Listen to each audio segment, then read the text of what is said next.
رمي التماس من ناحيه اليمين للزمالك، يلعبها اسامه ابراهيم، محمد ابراهيم هيلعبها بالعرض، يلعبها بالعرض، تعدي ستانلي خطيره، جول! هداف قدير يا ابني، هداف بدرجه قدير جدا، باسم الحاسم. حب بجد، اصلي بحبك حب ما حدش حبه لحد، وانت الغالي اللي بقالي سنين بهواك. يا ما فرحني ويا ما زعلني وبرضه معاك، ولوحدك انت بس بخلص لك انت بس، اسمع اسمك اشوف علمك يهمس قلبي همس، وبحبك يا زمالك.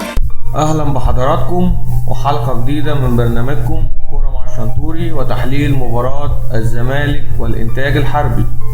عنوان المباراه: الزمالك يقبض على الانتاج الحربي ويواصل الاقتراب من الاهلي. الزمالك الجديد زمالك حديد هزم الانتاج العنيد وخلى جمهوره سعيد. الزمالك بدأ المباراة 4-2-3-1. حارس مرمى مصر الأول الشناوي، رباعي خط الظهر أسامة إبراهيم، باك يمين الونش وعلي جبر قلبي دفاع، محمد ناصف 2 ارتكاز، إبراهيم صلاح وطارق حامد.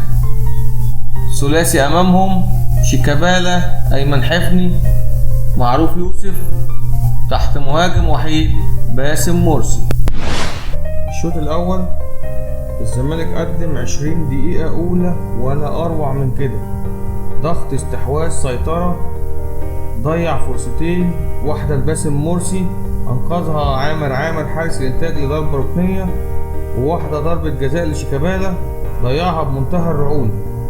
بعد 20 دقيقة من بداية الشوط هبط أداء الزمالك، ووضح تأثر الفريق بضياع ضربة الجزاء لشيكابالا، واللي زاد الطين بلة إصابة الليو حفني. بينما فريق الإنتاج لم يكن له أي وجود في 45 دقيقة الأولى. كان كل هم الكابتن شوقي غريب إزاي يطلع الكرة من منطقة جزاء وخلاص، دفاع ثم دفاع ثم دفاع. أبرز ملامح الشوط الأول كان عدم وجود دور واضح لإبراهيم صلاح في الملعب، ما تعرفش هو بيلعب ايه بالظبط. تاني حاجة كان واضح تألق على ناصف ومعروف في الجنب الشمال، وعمل أكتر من كرة عرضية، لكن ما كانش فيه اللي يقدر يترجم الكلام ده لأهداف. الشوط التاني طبعا من أول ما الكابتن حلمي مسك الزمالك، واحنا بنشوف دايما الزمالك الشوط التاني شكل تاني، بدأ بضغط من الجنبين، فتح الملعب، تألق بشكل غير عادي أسامة إبراهيم ومحمد ناصف، وعملوا كتير من كرات عرضية، واحدة حطها باسم بدماغه وأنقذها الحارس، وكتير من الكرات العرضية اتعملت في منتهى الخطورة ما لقيتش اللي يترجمها لأهداف. ثم في الدقيقة 20 دفع حلمي بمحمد إبراهيم بدل معروف. من أول ما نزل محمد إبراهيم بقى الزمالك عنده صانع ألعاب، ابتدى يتحرك يمين وشمال، ومن أول عرضية عملها محمد إبراهيم عدت من ستانلي، قابلها باسم الحاسم وأحرز هدف المباراة الوحيد. طبعا بعد الهدف الزمالك هدى رتم المباراة للخروج لبر الأمان. أما الإنتاج الحربي ف90 دقيقة لم يكن له أي كورة خطيرة على المرمى. أهم ملامح الشوط الثاني والمباراة: عودة محمد إبراهيم تمثل فارق حقيقي وإضافة قوية لنادي الزمالك، وتزيد ثقة في نفسه بعد الهدف اللي عمله. 2. الضربات الركنية والثابتة أخيرا بقى الزمالك بياخدها، صحيح ما بتجيش اجوان، إنما أصبحت بتشكل خطورة على الفرق المنافسة. 3.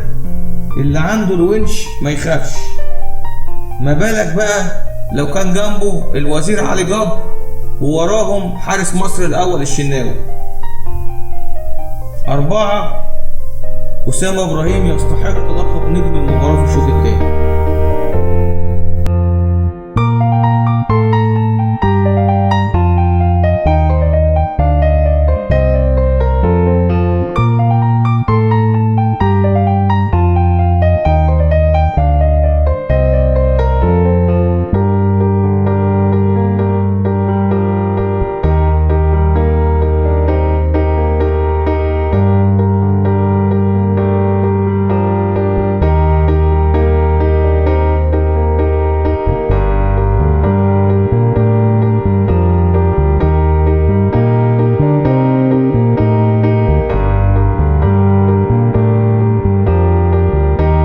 كل ما لدينا اليوم، وإن شاء الله هناك المزيد والمزيد في قادم المواعيد. كان معكم محمد الشنطوري.